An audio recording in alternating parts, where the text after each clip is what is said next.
The recent election of Cardinal Giorgia Bergoglio to the position of Pope Francis I was an unprecedented event the world has never before witnessed. It is the first time in history that a member of the Jesuit order has been elected to the highest position of the Roman Catholic Church. Reactions worldwide varied from jubilation to matter-of-fact acceptance to disinterest. These very reactions reveal appalling ignorance of the true nature of the Jesuit order. Widely regarded as a benevolent missionary order, known for its educational institutions, the Jesuit order, as the Society of Jesus is commonly known, has long played an incredibly influential, albeit secretive, role in the destinies of nations, organizations, and individuals. Rulers, presidents, scholars, and even Catholics themselves, who are aware of the evil perpetrated by this powerful, far-reaching order, have left on record grave warnings that all should heed. Following is a compilation of quotes from a variety of sources. Some admit that their own diabolical organizations were modeled on Jesuit principles. Others give warning. A number of those who sought to warn did so at the cost of their lives. World's Last Chance would encourage all to carefully study the following material. Proverbs 1:5 tells us, "A wise man will hear and will increase learning, and a man of understanding shall attain unto wise counsels." Ignatius Loyola, 1491 to 1556, founder of the Society of Jesus and its first superior general. Nor will it contribute a little to our advantage if with caution and secrecy we foment and heighten the animosities that arise among princes and great men, even to such a degree that they may weaken each other. But if there appear any likelihood of reconciliation, then as soon as possible let us endeavor to be the mediators, lest others prevent us. Finally, let all with such artfulness gain the ascendant over princes, noblemen, and the magistrates of every place, that they may be ready at our beck even to sacrifice their nearest relations and most intimate friends when we say it is for our interest and advantage.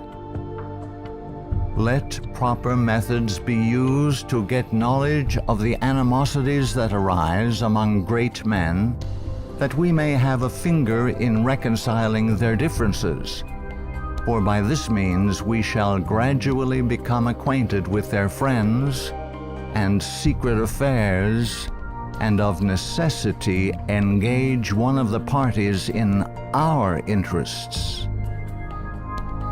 Immediately upon the death of any person of post, let them take timely care to get some friend of our society preferred in his room.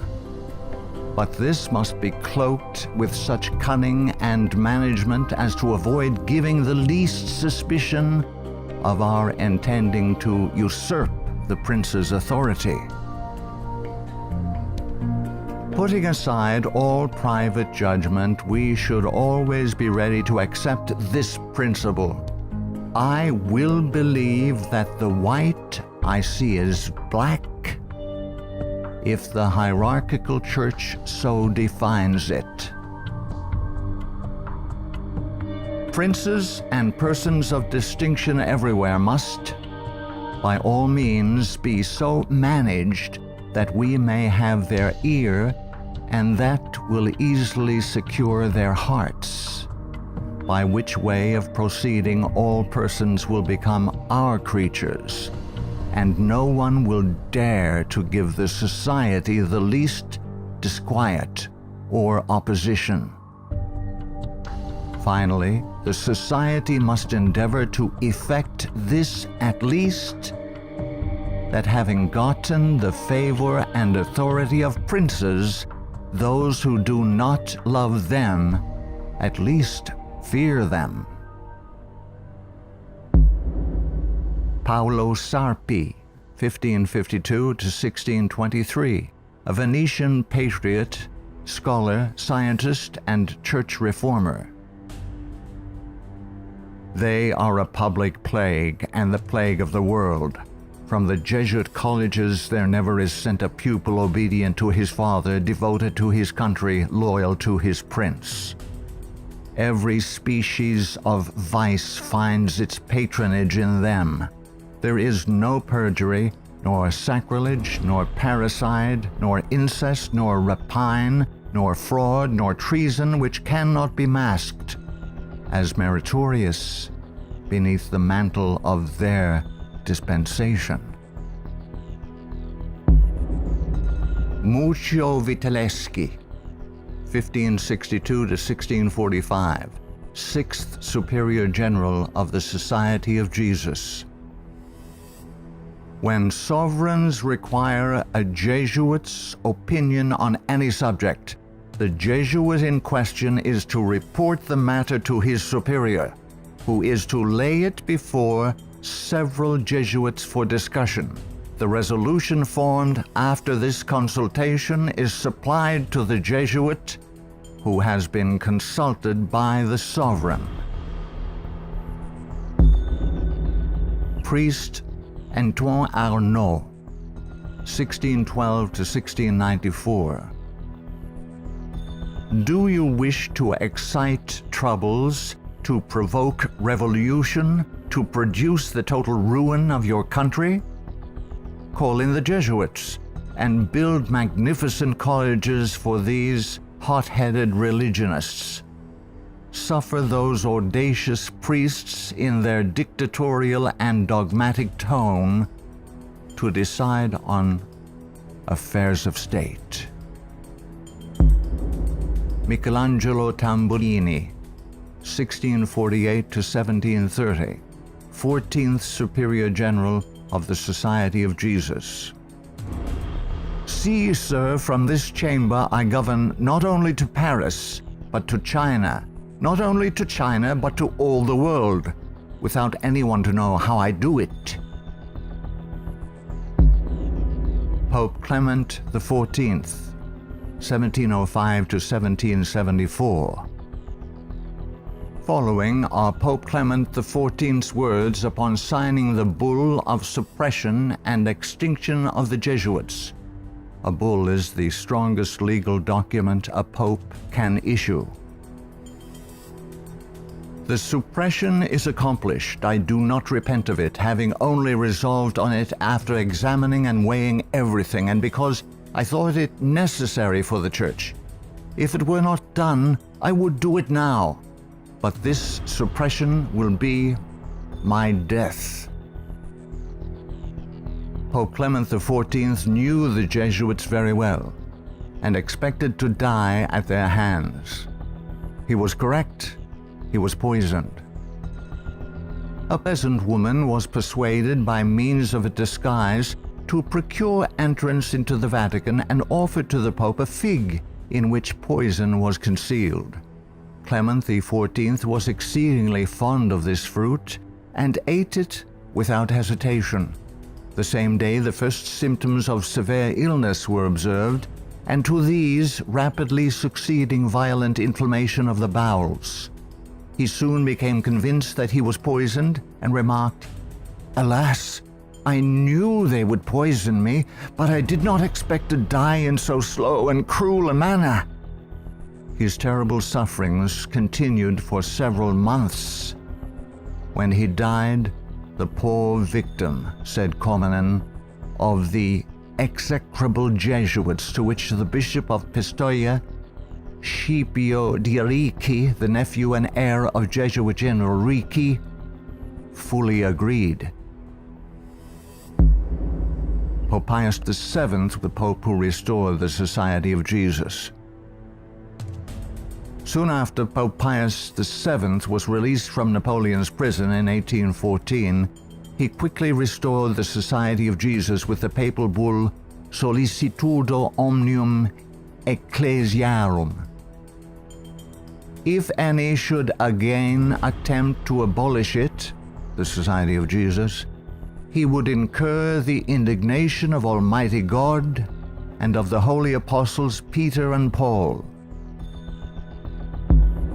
John Adams, 1735–1826, second President of the United States of America. In 1816, John Adams wrote to Thomas Jefferson, third President of the United States, regarding the restoration of the Society of Jesus. My history of the Jesuits is not eloquently written, but it is supported by unquestionable authorities, is very particular and very horrible. Their restoration is indeed a step toward darkness, cruelty, perfidy, despotism, death. I do not like the appearance of the Jesuits. If ever there were a body of men who merited eternal damnation on earth and in hell, it is this Society of Loyolas. Shall we not have regular swarms of them here, in as many disguises as only a king of the gypsies can assume, dressed as painters, publishers, writers, and schoolmasters? If ever there was a body of men who merited eternal damnation on earth and in hell, it is this Society of Loyolas. We are compelled by our system to offer them asylum. Napoleon Bonaparte, 1769–1821, Emperor of the French. The Jesuits are a military organization, not a religious order. Their chief is a general of an army, not the mere father abbot of a monastery. And the aim of this organization is power. Power in its most despotic exercise. Absolute power, universal power, power to control the world by the volition of a single man. Jesuitism is the most absolute of despotisms, and at the same time the greatest and most enormous of abuses. The general of the Jesuits insists on being master sovereign over the sovereign. Wherever the Jesuits are admitted, they will be masters, cost what it may. Their society is by nature dictatorial, and therefore it is the irreconcilable enemy of all constituted authority. Every act, every crime, however atrocious, is a meritorious work, if committed for the interest of the Society of the Jesuits or by the order of the general. Adam Weishaupt, 1748–1830, a Jesuit German philosopher and founder of the Order of the Illuminati. The degree of power to which the representatives of the Society of Jesus had been able to attain in Bavaria was all but absolute. Members of the order were the confessors and preceptors of the electors, hence they had a direct influence upon the policies of government. The censorship of religion had fallen into their eager hands, to the extent that some of the parishes even were compelled to recognize their authority and power. To exterminate all Protestant influence and to render the Catholic establishment complete, they had taken possession of the instruments of public education. It was by Jesuits that the majority of the Bavarian colleges were founded, and by them they were controlled. By them also the secondary schools of the country were conducted. The Marquis de Lafayette, 1757–1834, a French statesman and general. It is my opinion that if the liberties of this country, the United States of America, are destroyed, it will be by the subtlety of the Roman Catholic Jesuit priests, for they are the most crafty, dangerous enemies to civil and religious liberty. They have instigated most of the wars of Europe. Friedrich von Hardenberg, 1772–1801, German philosopher. Never before in the course of the world's history had such a society, that is, the Jesuit order, appeared. The old Roman Senate itself did not lay schemes for world domination with greater certainty of success. André-Marie Jean-Jacques Dupin, 1783 to 1865, a French statesman. The Jesuits are a naked sword whose hilt is at Rome, but its blade is everywhere, invisible until its stroke is felt. Samuel Morse, 1791 to 1872, American inventor of the telegraph. They are Jesuits. This society of men, after exerting their tyranny for upwards of 200 years, at length became so formidable to the world, threatening the entire subversion of all social order, that even the Pope, whose devoted subjects they are, and must be, by the vow of their society, was compelled to dissolve them. They had not been suppressed, however, for 50 years before the waning influence of popery and despotism required their useful labors to resist the light of democratic liberty, and the Pope, Pius VII, simultaneously with the formation of the Holy Alliance, revived the order of the Jesuits in all their aureory. From their vow of unqualified submission to the sovereign pontiff, they have been appropriately called the Pope's bodyguard. And do Americans need to be told what Jesuits are? They are a secret society, a sort of Masonic order, with super-added features of revolting odiousness, and 1,000 times more dangerous. They are not merely priests or of one religious creed. They are merchants and lawyers and editors and men of any profession having no outward badge in this country by which to be recognized. They are about in all your society. They can assume any character, that of angels of light or ministers of darkness, to accomplish their one great end, the service upon which they are sent, whatever that service may be. They are all educated men, prepared and sworn to start at any moment and in any direction, and for any service, commanded by the general of their order, bound to no family, community, or country by the ordinary ties which bind men, and sold for life to the cause of the Roman pontiff. And who are these agents? They are for the most part Jesuits, an ecclesiastical order proverbial through the world for cunning, duplicity, and total want of moral principle, an order so skilled in all the arts of deception that even in Catholic countries, in Italy itself, it became intolerable and the people required its suppression. Orestes Augustus Brownson, 1803 to 1876, New England intellectual and activist, preacher, labor organizer, and noted Catholic convert and writer. Undoubtedly, it is the intention of the Pope to possess this country, America. In this intention, he is aided by the Jesuits and all the Catholic prelates and priests.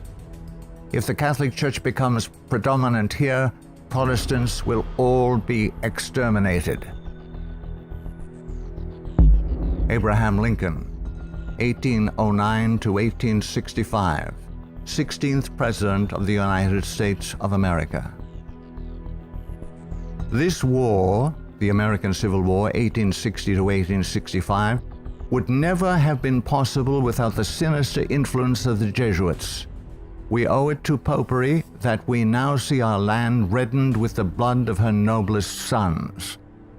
Though there were great differences of opinion between the South and North on the question of slavery, neither Jeff Davis nor any one of the leading men of the Confederacy would have dared to attack the North had they not relied on the promise of the Jesuits that under the mask of democracy, the money and the arms of the Roman Catholics, even the arms of France, were at their disposal if they would attack us.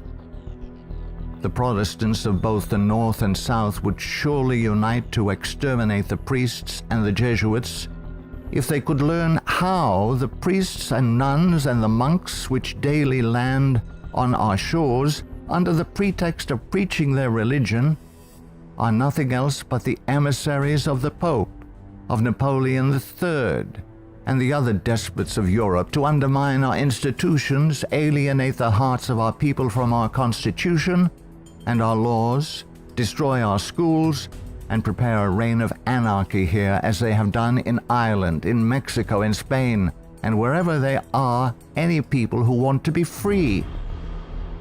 "I am so glad to meet you again," he said. "You see that your friends the Jesuits have not yet killed me, but they would have surely done it when I passed through the most devoted city, Baltimore, had I not defeated their plans by passing incognito a few hours before they expected me."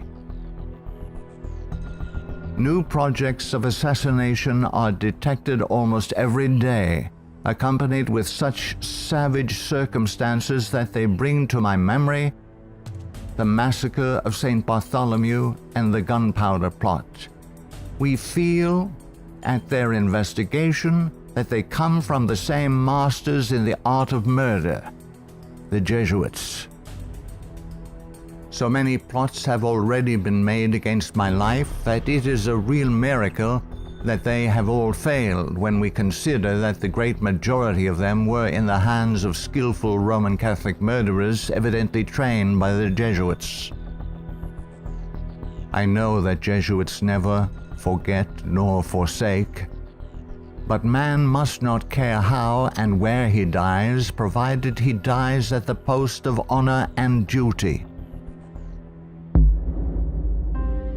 Charles Chineke, 1809 to 1899, Canadian ex-Catholic priest.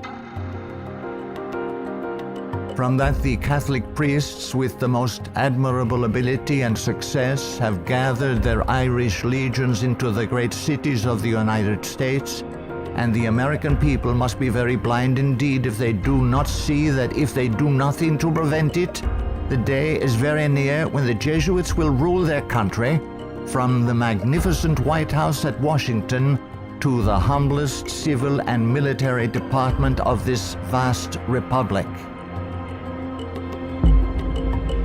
Brigadier General Thomas M. Harris, 1817 to 1906, physician and Union General during the Civil War.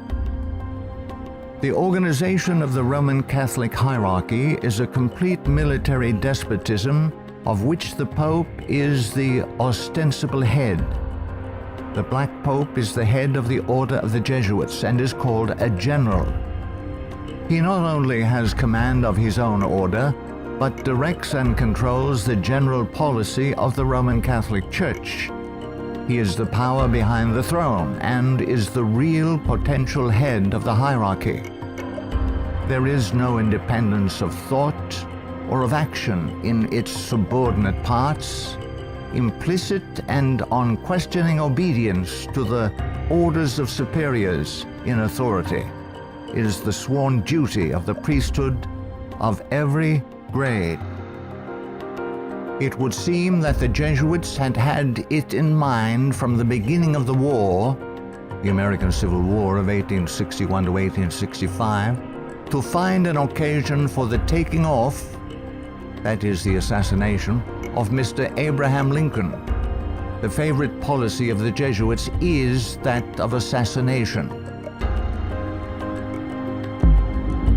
Fyodor Dostoevsky, 1821 to 1881, famous Russian novelist.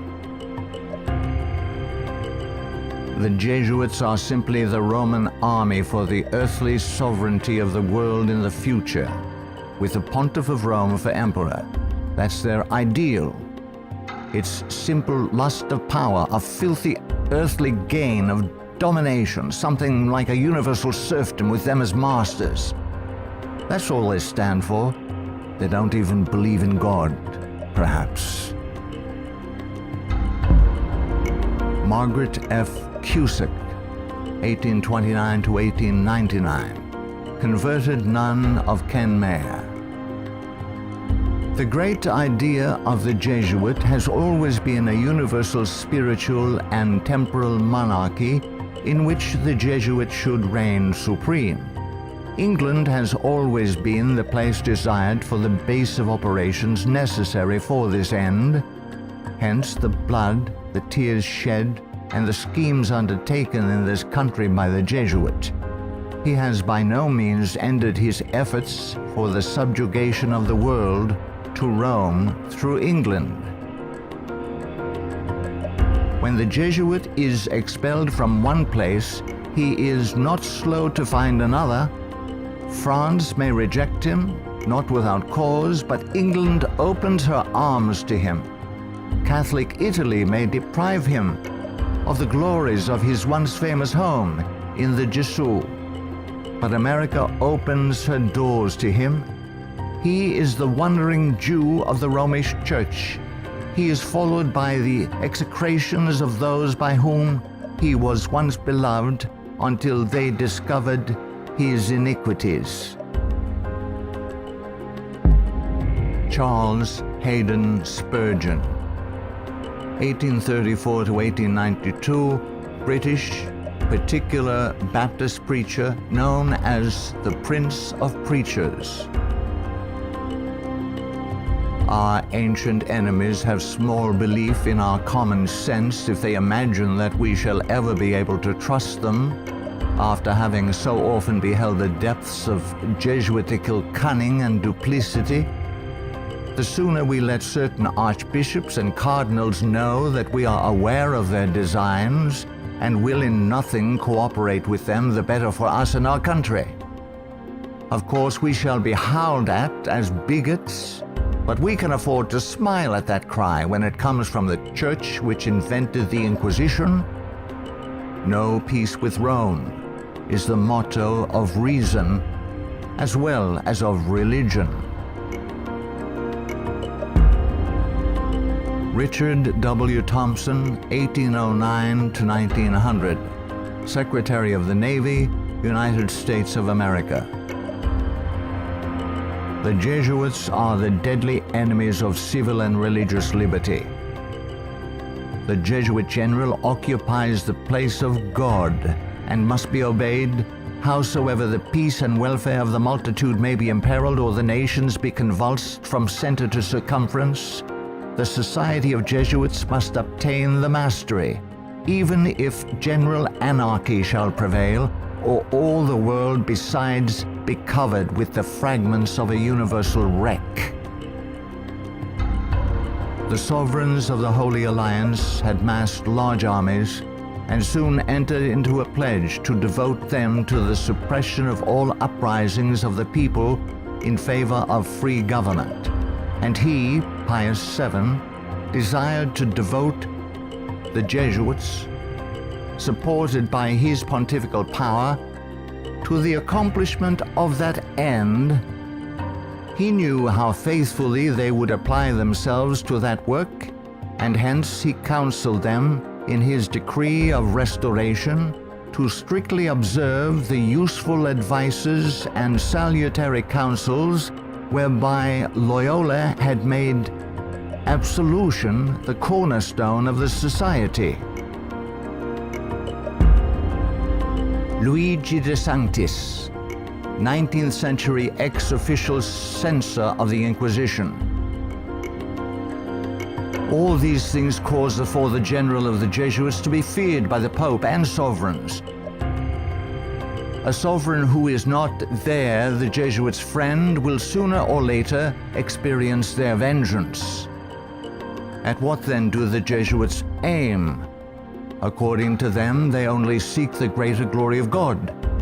But if you examine the facts, you will find that they aim at universal dominion alone. They have rendered themselves indispensable to the Pope, who without them could not exist, because Catholicism is identified with them. They have rendered themselves indispensable to governors and hold revolutions in their hands. And in this way, Either under one name or another, it is they who rule the world. He who thinks he knows the Jesuits by having read all the books that were written in the past century, the 18th century, to unmask them would be grossly deceived. The Jesuitism of that day was an open war against the gospel and society. The Jesuitism of the present is a slow but contagious and deadly disease which secretly insinuates itself. It is a poison taken under the name of medicine. G. B. Nicolini, Italian ex-Catholic, in 1854 published the finest Italian history of the Jesuits in existence. Take the Jesuit for what he ought or appears to be, and you commit the greatest of blunders. Draw the character after what the Jesuit seems to be in London, you will not recognize your portrait in the Jesuit of Rome. The Jesuit is the man of circumstances. Despotic in Spain, constitutional in England, republican in Paraguay, bigot in Rome, idolater in India. He shall assume and act out in his own person, with admirable flexibility, all those different features by which men are usually to be distinguished from each other. He will accompany the gay women of the world to the theater and will share in the excesses of the debauchee. With solemn countenance he will take his place by the side of the religious man at church, and he will revel in the tavern with the glutton and the sot. He dresses in all garbs, speaks all languages, knows all customs, is present everywhere, though nowhere recognized, and all this, it should seem, O monstrous blasphemy, for the greater glory of God, ad majorem Dei gloriam. The members of the society are divided into 4 classes: the professed, coadjutors, scholars, and novices. There is also a secret 5th class known only to the general and a few faithful Jesuits, which perhaps more than any other contributes to the dreaded and mysterious power of the order. It is composed of laymen of all ranks, from the minister to the humble shoeboy. These are affiliated to the society but not bound by any vows. They are persons who will make themselves useful. They act as the spies of the order and serve, often unwittingly, as the tools and accomplices in dark and mysterious crimes. The Jesuit Father Francis Pellico candidly confesses that the many illustrious friends of the society remain occult and obliged to be silent. There is no record in history of an association whose organization has stood for 300 years unchanged and unaltered by all the assaults of men and time, and which has exercised such an immense influence over the destinies of mankind. The ends justify the means is his favorite maxim, and as his only end, as we have shown, is the order, at its bidding, the Jesuit is ready to commit any crime whatsoever. The immense wealth of the Jesuits has been bequeathed to them by wills made at the last hour. Francis Parkman, 1823 to 1893, American historian. The Jesuits, then as now, were the most forcible exponents of ultramontane principles. The Church to rule the world, the Pope to rule the Church, the Jesuits to rule the Pope. Such was and is the simple program of the Order of Jesus, and to it they have held fast except on a few rare occasions of misunderstanding with the Vice-Regent of Christ. Hector Macpherson, 1851 to 1924, prolific Scottish writer and journalist. So hurtful was the Jesuit order found to be that up to 1860 it was expelled no fewer than 70 times from countries which had suffered from its machinations. In spite of continental warnings, England under Queen Victoria 1837 to 1901, who opened up communication with the Vatican in 1877 and enabled the order to carry out its Second Irish Massacre 1845 to 1850, has become a Jesuit dumping ground. Those whom other countries have found from sad experience to be enemies, Britain allows to land on her shores and to carry on, unmolested, their work of iniquity. We are carrying toleration to excess, and unless there is a change of policy, this nation will one day pay a heavy penalty. Father Jeremy J. Crowley, 1861 to 1927, American ex-Catholic priest. All through the Middle Ages and the Renaissance period, the popes kept Italy in turmoil and bloodshed for their own family and territorial advantages, and they kept all Europe in turmoil for 2 centuries after the Reformation, in fact, just as long as they could in the wars of religion. Their whole policy is based on stirring up hatred and promoting conflicts from which they hope to draw worldly advantage. Popes and their Jesuitical agents have been and are the instigators of wars, and while the world is having real pain, Rome is having champagne. The Jesuit Superior General is at the head of this black and mute militia which thinks, wills, acts, obeys as the passive instrument of his designs. Their whole life must have but one aim, the advancement of the Jesuit order to which they are attached. How long shall the Roman Catholic hierarchy play the people for fools?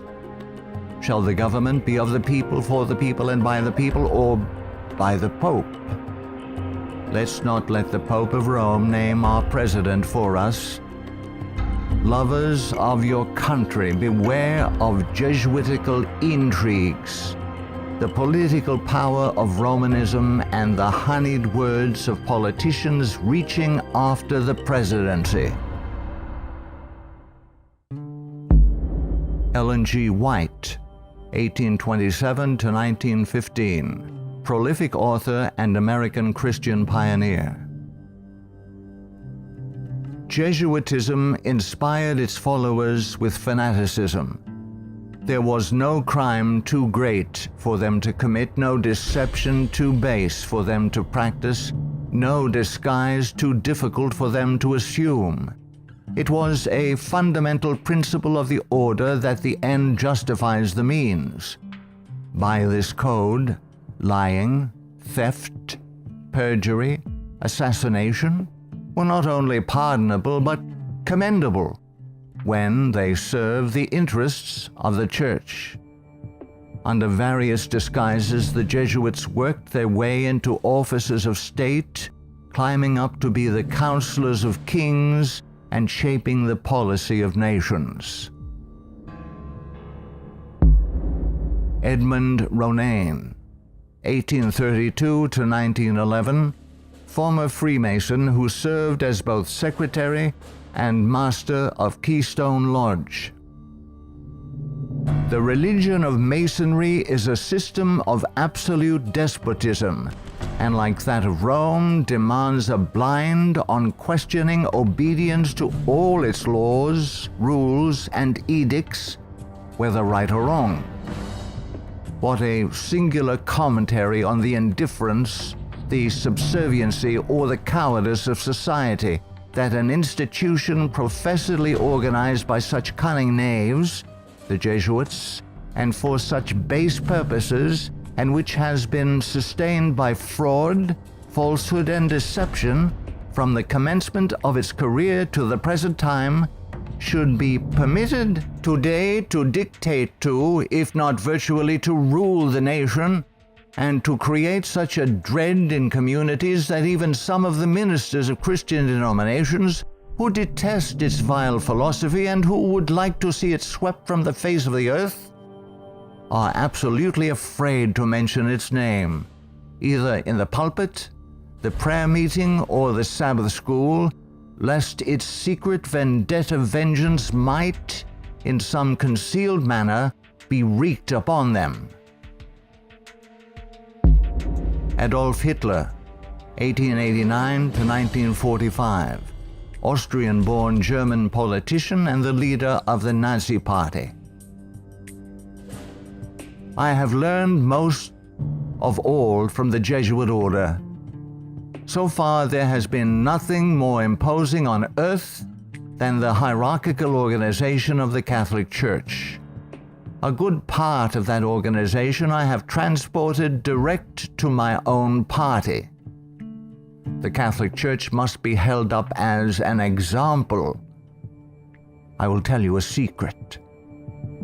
I am founding an order. In Himmler, I see our Ignatius de Loyola. Walter Friedrich Schellenberg, 1910 to 1952, German SS Brigadier Führer, who rose through the ranks of the SS to become the head of foreign intelligence. The SS had been organized by Himmler according to the principles of the Jesuit order. The rules of service and spiritual exercises prescribed by Ignatius de Loyola constituted a model which Himmler strove carefully to copy. Absolute obedience was the supreme rule. Every order had to be executed without comment. Avro Manhattan, 1914 to 1990, a writer and philosopher. The Jesuits are one of the largest stockholders in the American Steel Company, Republic, and National. They are also among the most important owners of the four greatest aircraft manufacturing companies in the U.S., Boeing, Lockheed, Douglas, and Curtiss-Wright. No political event or circumstance can be evaluated without the knowledge of the Vatican's part in it, and no significant world situation exists in which the Vatican does not play an important explicit or implicit role. Alberto Rivera, 1935 to 1997, ex-Jesuit. The higher I went in the Jesuit order, the more corruption I saw within the institution. I was invited to attend a secret black mass by high-ranking Jesuits, including Superior General Pedro Arupe, in a monastery in the northern part of Spain. When I knelt to kiss the ring of a high official, I saw a symbol on that ring that made my blood run cold. It was a Masonic symbol, the compass and the square. A thing I hated, and I had been told to fight against it. I found out the Jesuit general was also a Mason and a member of the Communist Party in Spain. Frederick Tupper Southey III, 1936 to 2007, American composer, musician, author, and artist. The Roman Inquisition had been administered since 1542 by the Jesuits. Edmund Paris, 1894 to 1970, author of The Secret History of the Jesuits.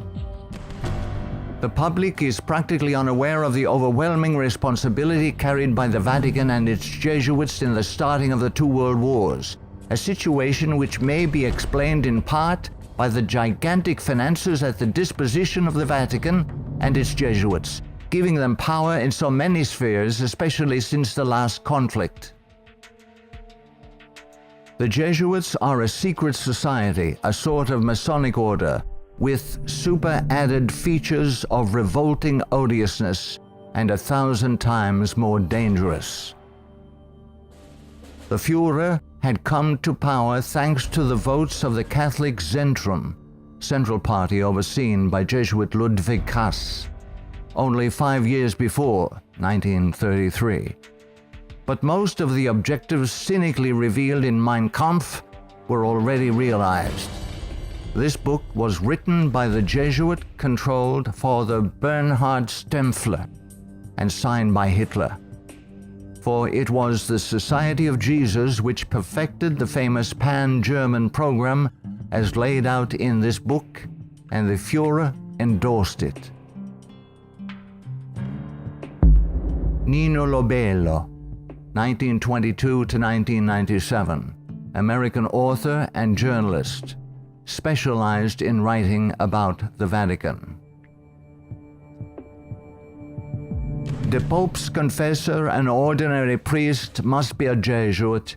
He must visit the Vatican once a week at a fixed time, and he alone may absolve the Pope of his sins. Michael Bunker, American writer, historian, theologian. There is a conspiracy against Christendom, but who are Satan's agents in this conspiracy? The agents are the Jesuits. Even though the Jesuits exude vast influence and control in the areas of theology, education, recorded history, and current media, I am still perplexed that virtually no literature exists exposing the Jesuits' influence on mainline Protestantism. In this work, the author uncovers forgotten history regarding the cooperative salvation theology of the Jesuits. From Cain to Charles G. Finney, this book proves that modern Protestantism has abandoned the doctrines of grace and embraced the satanic doctrines of cooperative salvation. Eric John Phelps, 1953, still living, author and protagonist in the truth-seeking movement in the United States. In the 20th century, the Jesuits have conducted their inquisition under the names of Nazism, fascism, communism, and now Islamic terrorism, with their inquisitors Adolf Hitler, Francisco Franco, Joseph Stalin, and now Osama bin Laden. Today, the Black Pope orders his Holy Office of the Inquisition, renamed in 1965 the Sacred Congregation for the Doctrine of the Faith, through his international intelligence community headed by papal knights, including Skull and Bonesman George W. Bush. To the abhorrent Jesuit doctrine of regicide, the killing of kings, we must now direct our attention that we may understand an established policy calculated to obtain or maintain the mastery of all nations following well-planned assassinations.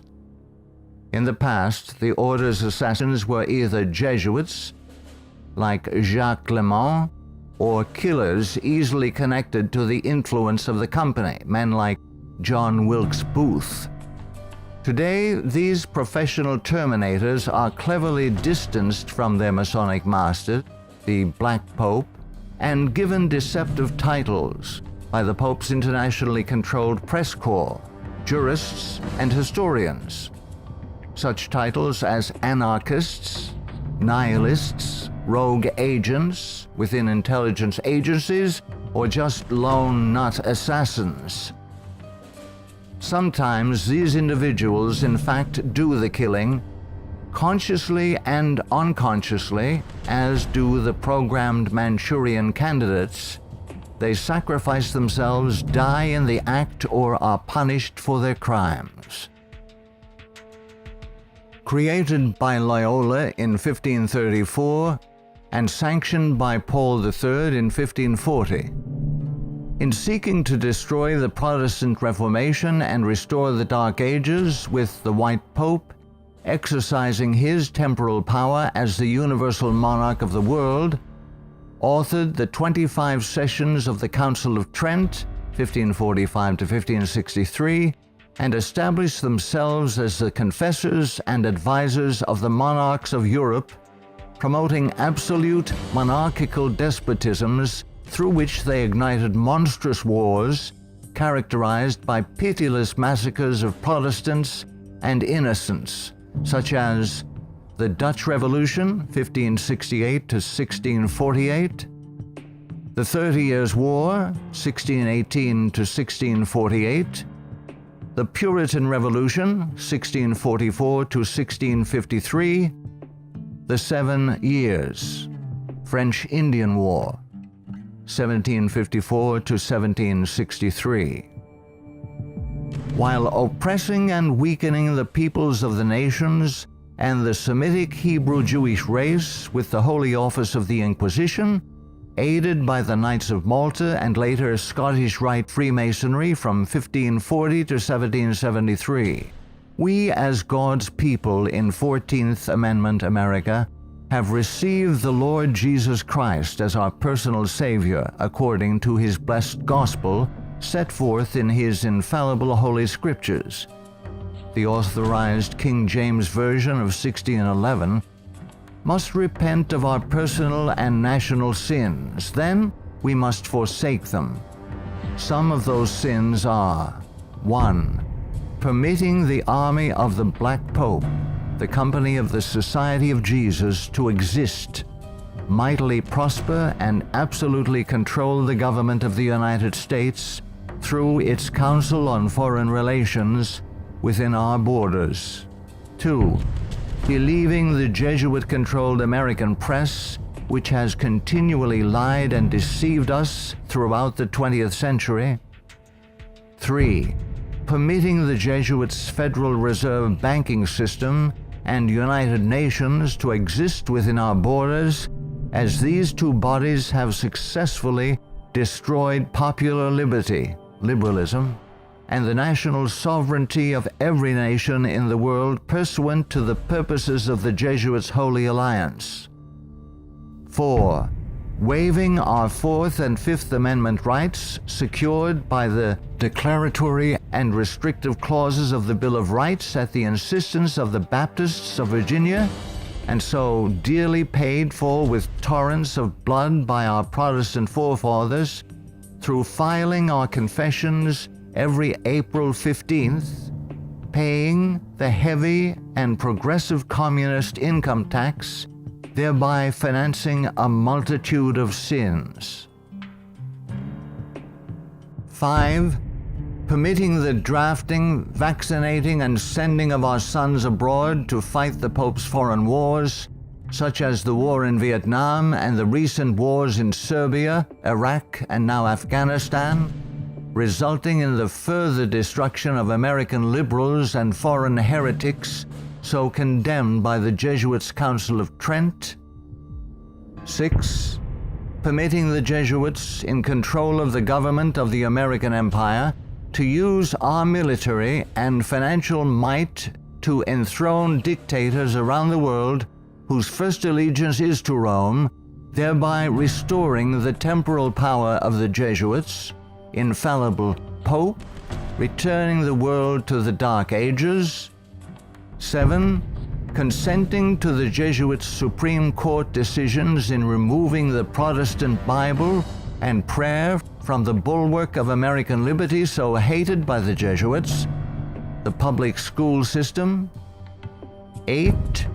Consenting to the immigration of millions of Roman Catholics and pagan persons of color whose loyalty to the Pope or their own race, religion, and nationality is greater than their loyalty to our Protestant Constitution and Republican form of government, thereby creating a multitude of agitations justifying more centralization of power in Washington, D.C., and through amalgamation, the Africanization of the American white Celtic Anglo-Saxon race being historically the greatest enemy of the Jesuit order, especially its Bible-believing Protestants and Baptists, as intended by the Company of Jesus pursuant to its Jesuit oath. 9. Consenting to the Jesuit Supreme Court's several decisions of forced integration, resulting in the destruction of both the white and black races through amalgamation, as the exchange of viruses, bacteria, and parasites, unique to each race, creates powerful combinations in the offspring, producing a non-resistant, weak, and sterile population within 5 generations. 10. Consenting to the Jesuit Supreme Court's decision of legalized abortion, resulting in the mass murder of unborn babies, polluting the land with innocent blood, ultimately collapsing the Ponzi scheme called the Social Security system, justifying mass murder of the elderly by the coming fascist dictator, provoking the Lord against us to consume us until there be no remnant nor escaping in the land by means of a massive military invasion composed of a coalition of nations, cleansing the land with the blood of unrepentant and unforgiven American murderers. 11. Succumbing to race hatred as a result of Jesuit-controlled Masonic agitators such as the White Knights of the Ku Klux Klan and the Black Nation of Islam, justifying the imposition of martial law when the inner-city race wars begin. 12. Sheepishly giving up our real wealth, gold and silver coins in exchange for indulgences, the Jesuits' worthless paper money called Federal Reserve notes, and thereby becoming a nation of overworked, unprincipled, money-hungry thieves. 13. Consenting to the cattle brand of the Jesuits' Social Security number as a means of identification to be used by their international intelligence community, begun by Hitler's SS at Dachau, it being the forerunner of. 14. Obeying the evil 1968 gun law of Nazi origin and thereby, upon purchasing new firearms, blindly registering our guns, our swords of just defense, enabling the coming Jesuit-controlled white fascist military dictator to ultimately take them from us, making our annihilation sure pursuant to the Council of Trent. 15.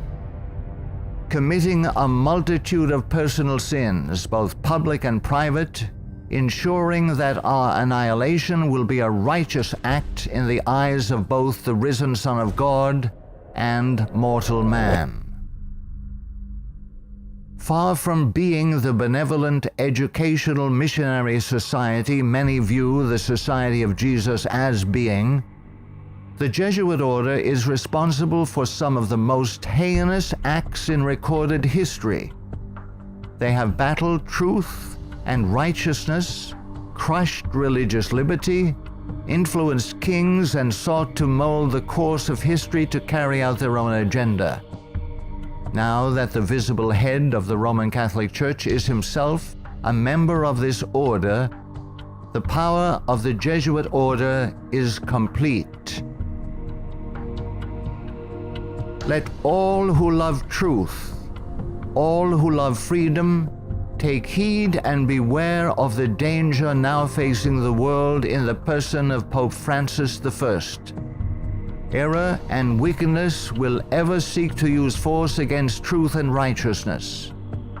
Now is the time to draw close to Yahuwah, setting aside the sin that doth so easily beset, and surrender all to the Creator. He will accept all who come to him in faith. A prudent man foreseeth the evil, and hideth himself, but the simple pass on and are punished.